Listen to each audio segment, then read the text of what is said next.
ఇర్మియా 8వ అధ్యాయము.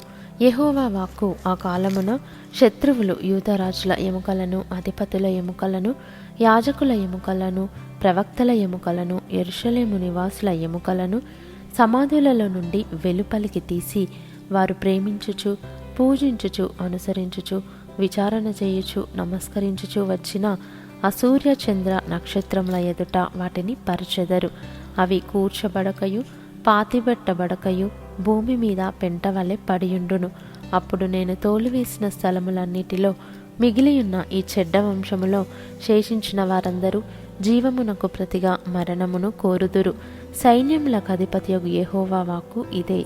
మరియు యెహోవా ఈలాగు సెలవిచ్చుచున్నాడని వారితో చెప్పుము. మనుషులు పడి తిరిగి లేవకుందురా? తొలగిపోయిన తరువాత మనుషులు తిరిగి రారా?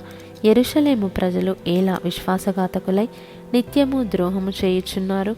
వారు మోసమును ఆశ్రయము చేసుకొని తిరిగి రామని ఏలా చెప్పుచున్నారు? నేను చెవియొగ్గి వారి మాటలు వినియున్నాను. పనికి మాలిన మాటలు వారు ఆడుకొనుచున్నారు. నేనేమి చేసిదనని చెప్పి తన చెడుతనమును గూర్చి పశ్చాత్తాపపడువాడొకడును లేకపోయెను.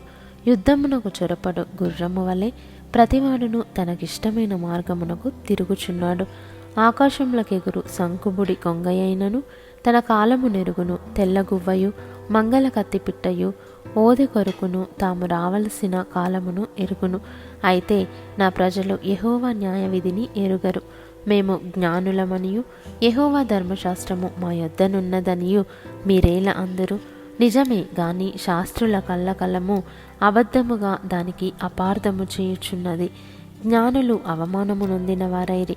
వారు విస్మయముంది చిక్కున పడియున్నారు. వారు యెహోవా వాక్యమును నిరాకరించిన వారు. వారికి ఏపాటి జ్ఞానము కలదు గనుక వారి భార్యలను అన్యులకు అప్పగింతును. వారిని జయించు వారికి వారి పొలములను అప్పగింతును. అల్పులేమి ఘనులేమి అందరూ మోసము చేసి దోచుకొనువారు. ప్రవక్తలేమి యాజకులేమి అందరూ వంచకులు. సమాధానము లేని సమయమున సమాధానము సమాధానము అని వారు చెప్పుచు నా జనుల గాయమును పైపైన మాత్రమే బాగు చేయుదురు. తాము హేయమైన క్రియలు చేయుచున్నందున సిగ్గుపడవలసి వచ్చెను గాని వారేమాత్రమును సిగ్గుపడరు. అవమానము నొందితిమని వారికి తోచనే లేదు గనుక పడిపోవు వారిలో వారు పడిపోవుదురు. నేను వారిని విమర్శించు కాలమున వారు తొట్టిల్లుదురని యెహోవా సెలవిచ్చుచున్నాడు. ద్రాక్ష చెట్టున ఫలములు లేకుండునట్లును, అంజూరపు చెట్టున అంజూరపు పండ్లు లేకుండునట్లును, ఆకులు వాడిపోవునట్లును నేను వారిని బొత్తిగా కొట్టివేయుచున్నాను. వారి మీదికి వచ్చి వారిని నేను అలాగున పంపుచున్నాను. ఇదే యెహోవా వాక్కు. మనమేల కూర్చుండి ఉన్నాము. మనము పోగుబడి ప్రాకారము గల పట్టణములలోనికి పోదము. అక్కడనే చచ్చిపోదము రండి. యెహోవాయే మనలను నాశనము చేయుచున్నాడు. ఆయనకు విరోధముగా మనము పాపము చేసినందున మన దేవుడైన యెహోవా మనకు విషజలమును త్రాగించుచున్నాడు.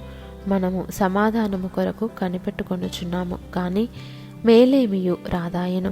క్షేమము కొరకు కనిపెట్టుచున్నాము గాని భీతియే కలుగుచున్నది అని చెప్పుదురు. దాను నుండి వచ్చి వారి గుర్రముల బుసలు వినబడెను. వారి గుర్రముల సకిలింపు ధ్వని చేత దేశమంతయు కంపించుచున్నది. వారు వచ్చి దేశమును అందులోనున్న యావత్తును నాశనము చేయుదురు. పట్టణమును అందులో నివసించు వారిని నాశనము చేయుదురు. నేను మిడునాగులను మీలోనికి పంపుచున్నాను. అవి మిమ్మును కరచును. వాటికి మంత్రము లేదు. ఇదే యెహోవా వాక్కు. నా గుండె నా లోపల సొమ్మసిల్లుచున్నది. నేను దేని చేత దుఃఖోపశాంతి నొందుదును? యెహోవా సియోనులో లేకపోయేనా? ఆమె రాజు ఆమెలో లేకపోయేనా అని బహుదూరదేశము నుండి నా ప్రజల రోదన శబ్దము వినబడుచున్నది. వారి విగ్రహముల చేతను అన్యమైన మాయారూపముల చేతను నాకేల కోపము తెప్పించిరి. కోతకాలము గతించియున్నది, గ్రీష్మకాలము జరిగిపోయెను. మనము రక్షణ నొందకయ్యై ఉన్నాము అని చెప్పుదురు. నా జనుల వేదనను బట్టి నేను వేదన పడుచున్నాను, వ్యాకుల పడుచున్నాను. ఘోర భయము నన్ను పట్టియున్నది. గిలాదులో గుగ్గిలము ఏమీయూ లేదా? అక్కడ ఏ వైద్యుడును లేడా? నా జనులకు స్వస్థత ఎందుకు కలుగకపోవచ్చున్నది?